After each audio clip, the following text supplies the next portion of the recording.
นี้แหละเขาอันหอยผีผมผืมกินนะตะขอหอยผีผมผืมกินนะทุกคนเลยหอยอันนี้แหละแต่ยังหาความจริงบ่ได้ทุกคนเลยเนาะเป็นหอยเหี้ยวทุกคนนี่เป็นหอยเหี้ยวก็หอยเหี้ยวคนนี่เห็นมั้ยนี่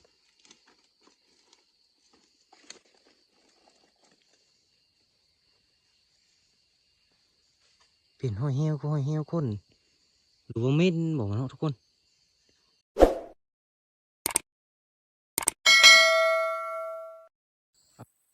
ได้สบายดีได้สวัสดีทุกคนนี่ก็ขึ้นมาหากุตปูทุกคนนะอยู่ไหทุกคนได้ขึ้นป่าทุกคนนะไม่ได้ขึ้นดงขึ้นด่านวันนี้ก็ขึ้นมาหาคุดกระปูแดงทุกคนนะ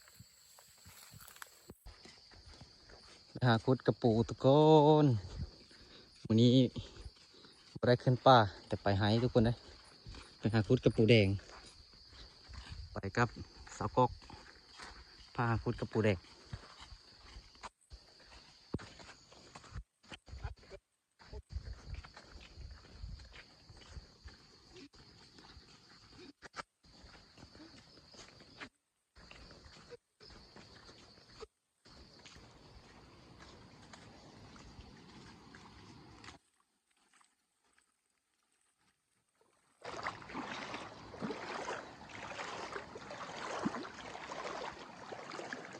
ฮอตแกงทุกคนนะฮอตแกงดานหลิว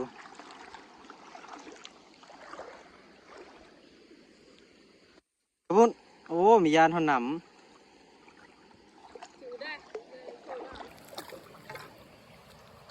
ไปทุกคนวันนี้ครับกะคนละไปหาทุกคนเลยไปหาคุดกระปูแดงเป็นนั่นเลยกะที่ตามส้มไปทำกันทุกคน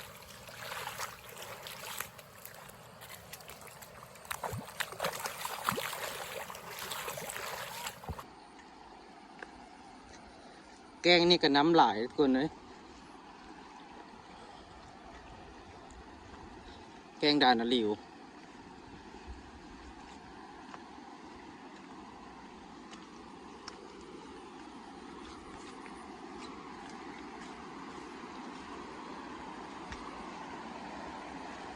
ปอดเดี๋ยวตาลงดินนะ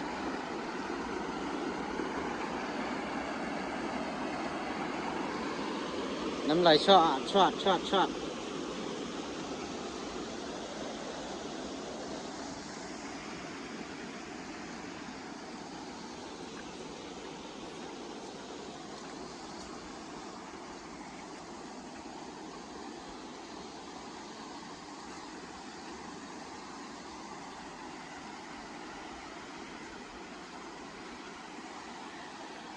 แกงนี่เป็นแกงเหง้าทุกคนเลย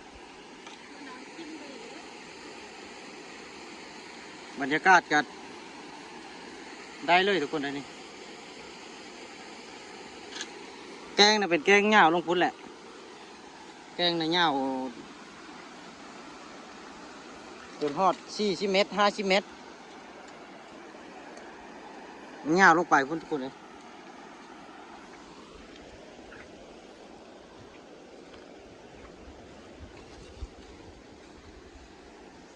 ขึ้นมาหน้าฝนกับแบบนี้แหละหน้าฝนนะ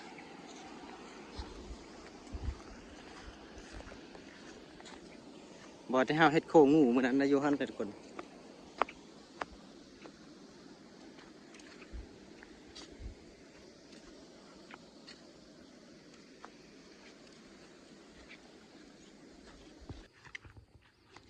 อ่านเป็นแล้วดิ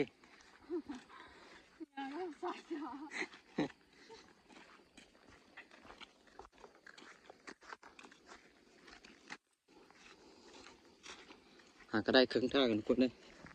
ไปให้ด่านสุ่งนี่มืดปนกับกำลังมา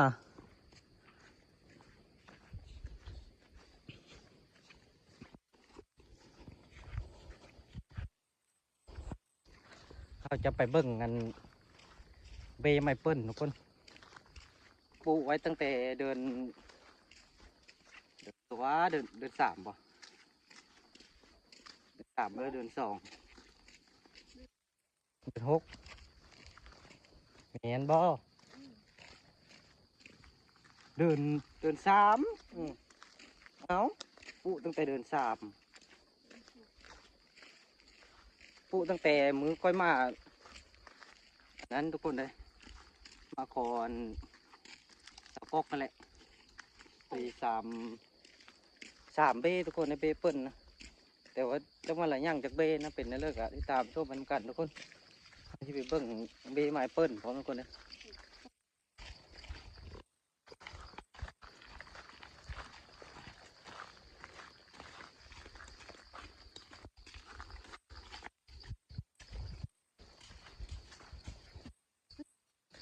เดือน3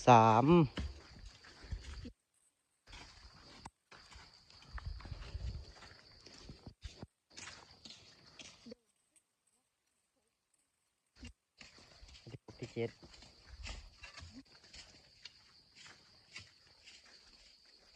แต่ทุกคนเลยยังจะขึ้นมาป่านะขึ้นมาแล้ว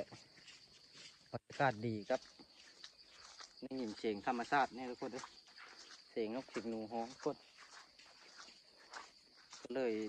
จะขึ้นมาทุกคนเลย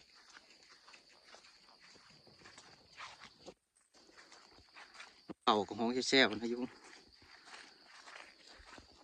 นกกับฮ้องแซ่บๆอยู่เถอะ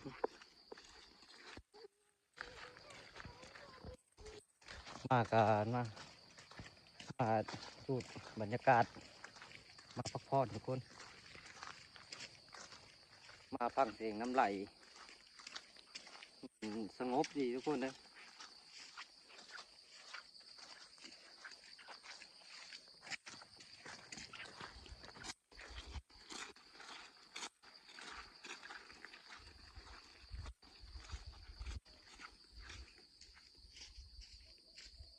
นกเขาห้องนะ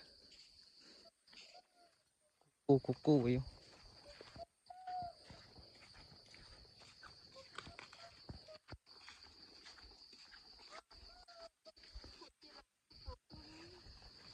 มีนะที่รอนะเขาขึ้นมาคุดก็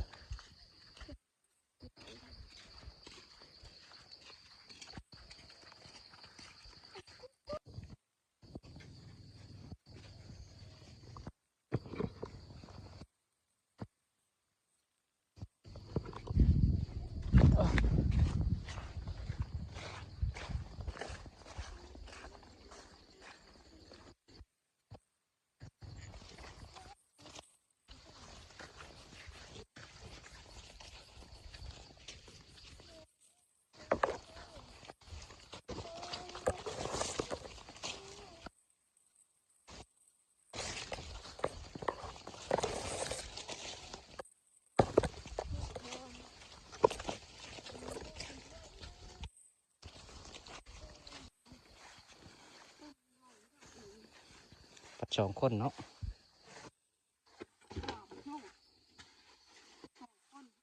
2 คน3 โซน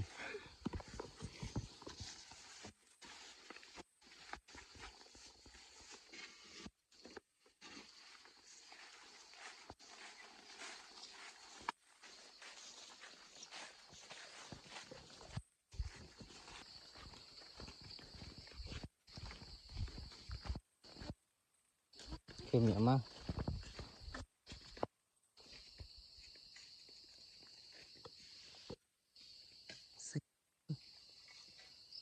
ลูกโคก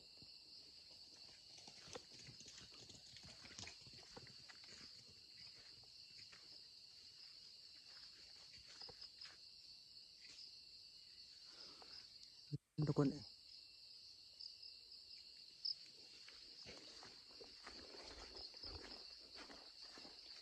คุดกระปูทุกคนนะได้เอาอาวุธมานำเห็นก็ได้ตะเบิ้งหาแล้ว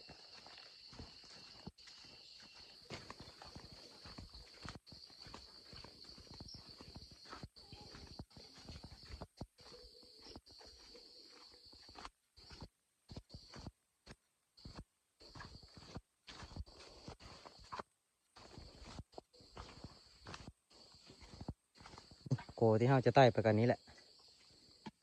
ไม้ลำเดียว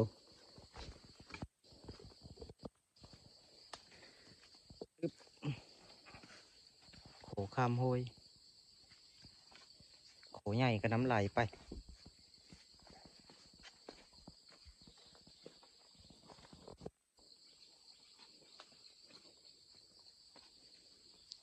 ปกพามาแล้ว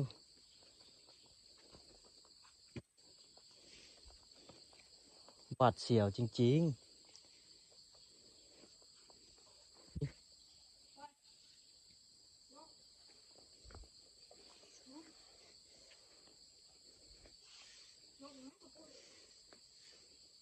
ยอมไป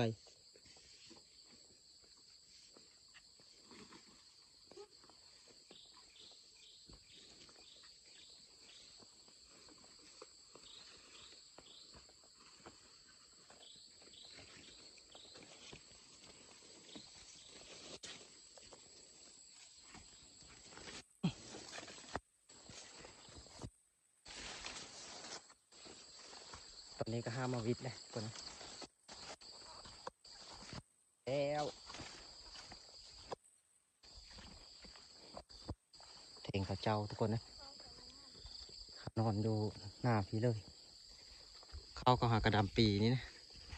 ขึ้นมาสาวเช้าปีนี้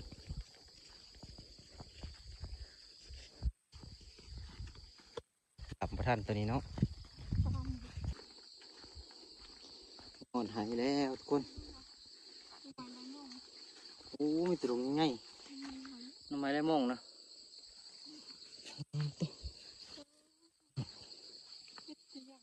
ตรงง่ายเลยคุณหายกันทุกคน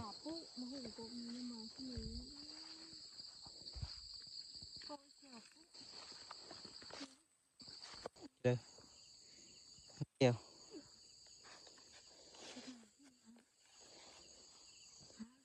โหเยอะ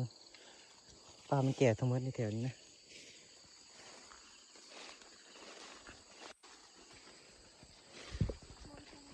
ผมมีเพื่อเลยกุดกระปูแล้ว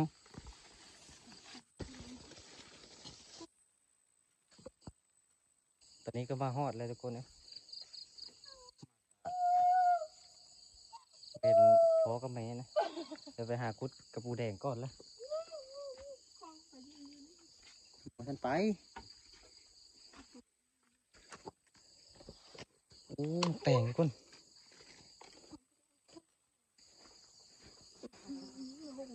โอ้แต่งกว่านะแต่งกว่านู่นยังไงนี่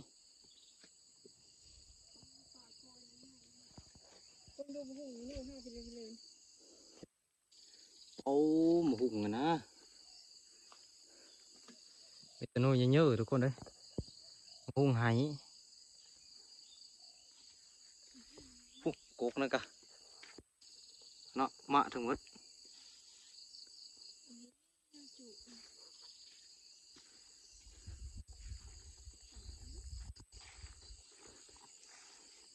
นกเขาก็ห้องกุ๊กกุ๊กกุ๊กอยู่เดี๋ยวจะพาไปเบิ่งกันเบ้ไม้เปิ้ลก่อนค่อยปลูกไว้3 เบ้แต่มันจักอย่างจักเป้นะ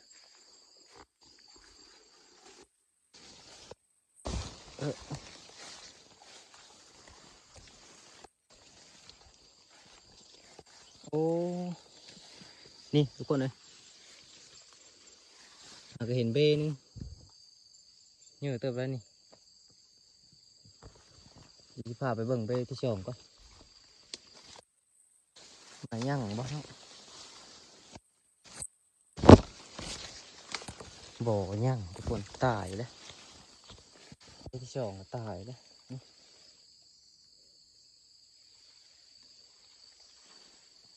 เบ้ที่สามก็ตายนะโยฮัน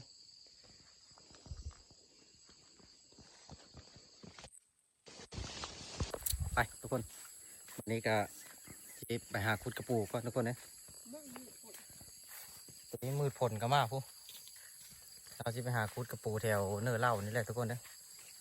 เป็นนะเลิกกับที่ตามส้มไปทำกันว่าเขาจะได้หลายหรือเปล่านะกุ้งน้อยจะได้ทำค่ะก็3 กกดก4 กกดกมาดกนี่มุ่งนะมีตะกกดก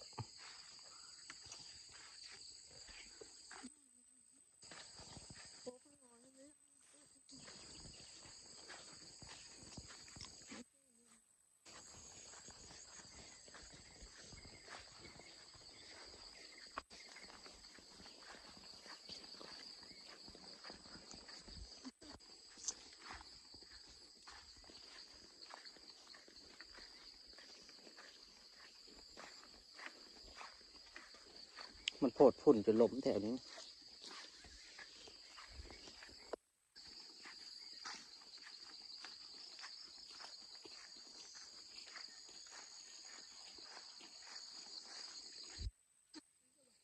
อ๋อลำมันใหญ่เลยฮะเอาไปป่ะไปยังก่อน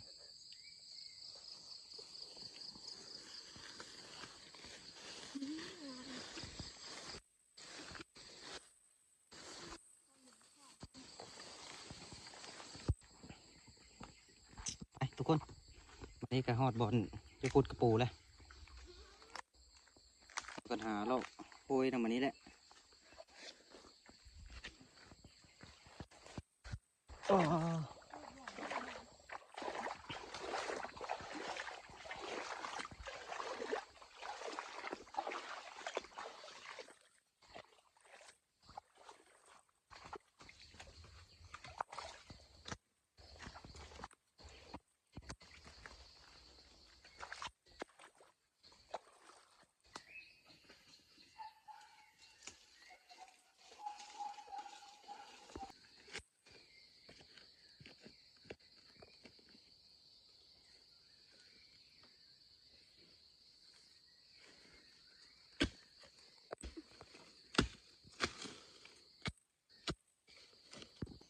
คุณว่า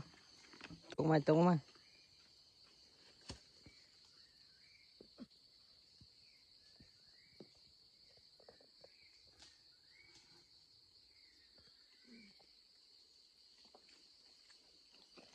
เรียบร้อยหนึ่งตัว เอาขอบคุณเขามากเลยนะ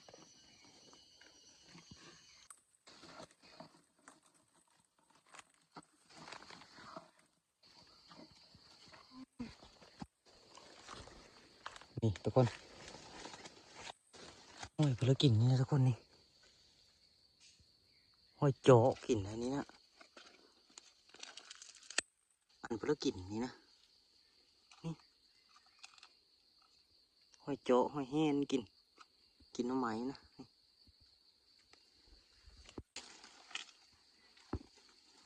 นะตัวนี้ก็กินนะห้อยโจ๊กห้อยแห้นกิน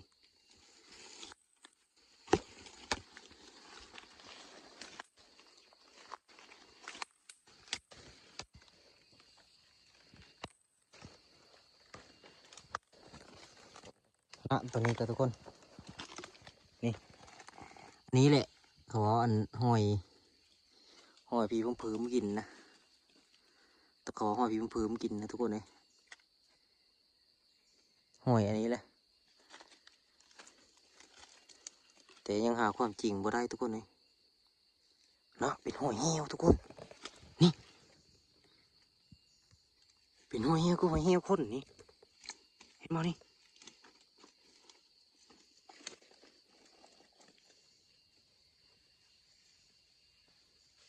เป็นห้อยเหี้ยวก็ห้อยเหี้ยวคน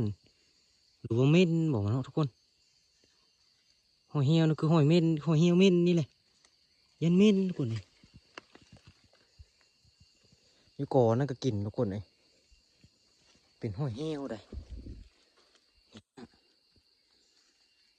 น่าจะเป็นห้อยเหี้ยวเม่น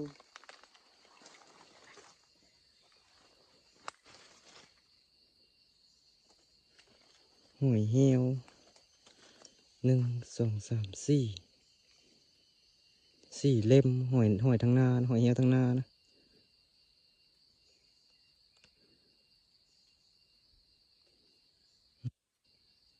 เม่นทุกคนเลยอันที่เขาเอามากินกองอยู่นี่อันนี้นะ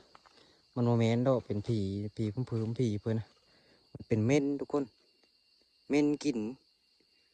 นี่โป่นั่นก็มีมันหากินน้ำไหมนะยามนี้มันโบเฮ็ดทางได้ทุกคนเลยเม่นนะมันหากินไปตามอันนี้เลยตามป่าไม้ชอดนี่นะตัวเม่นตัวหอน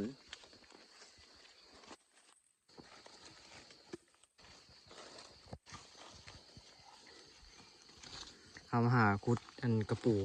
พบเห็นทุกคนเลยเห็นห้อยมันกินนะ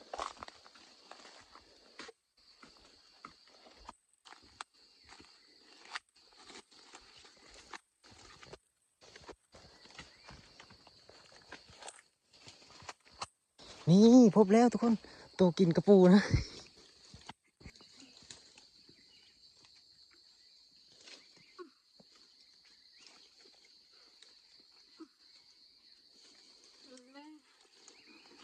ยังคุ้งอยู่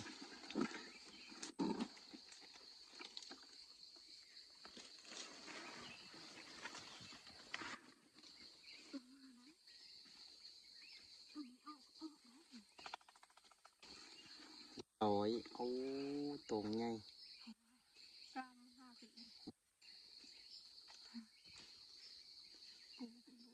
แดง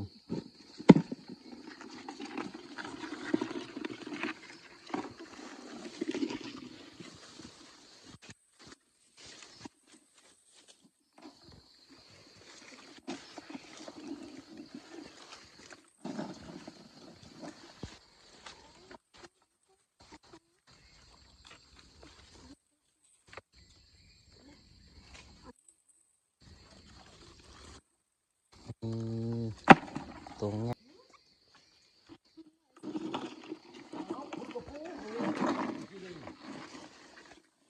น่ะหูนี่เลยนะ โอ้เงินหูเพื่อย่างไปซื้อเสียงก็ถือจะซื้อ บุคคลนอน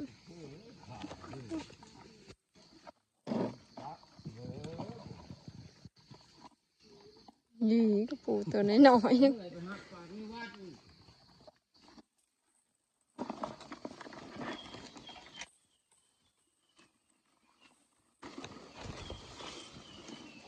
เบยแห้งวะขับปุ้น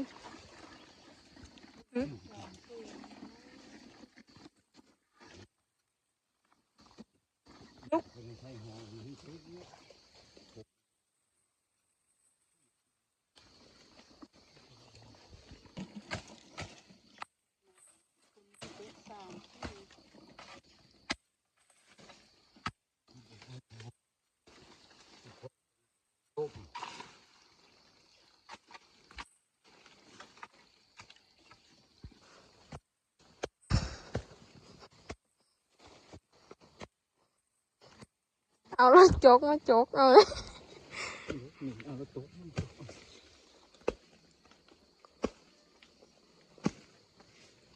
อืม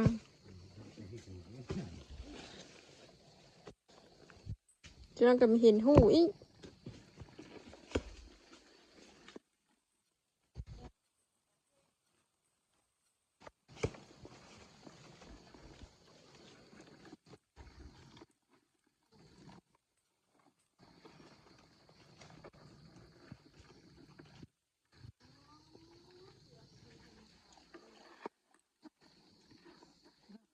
อืม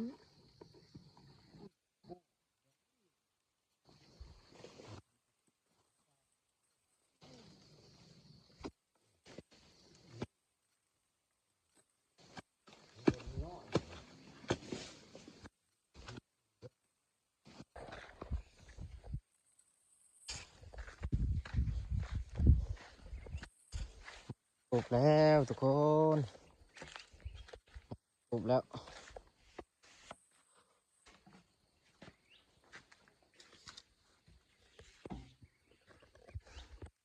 โอ้เขาก็ได้หลายเติบ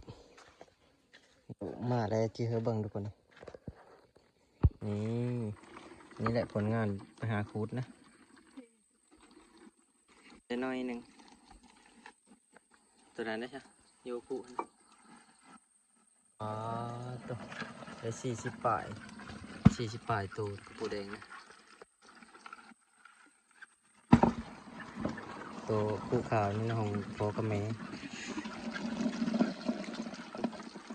ได้หลายตัวนี้นะก้อยก็สะโกกอันนี้นะ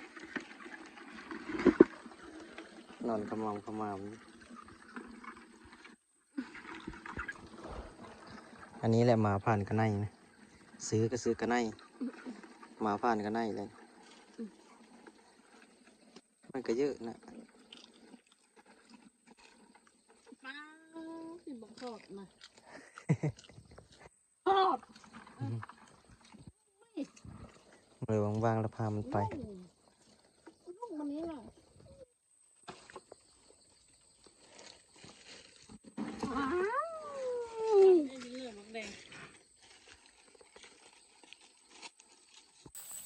ทุกคน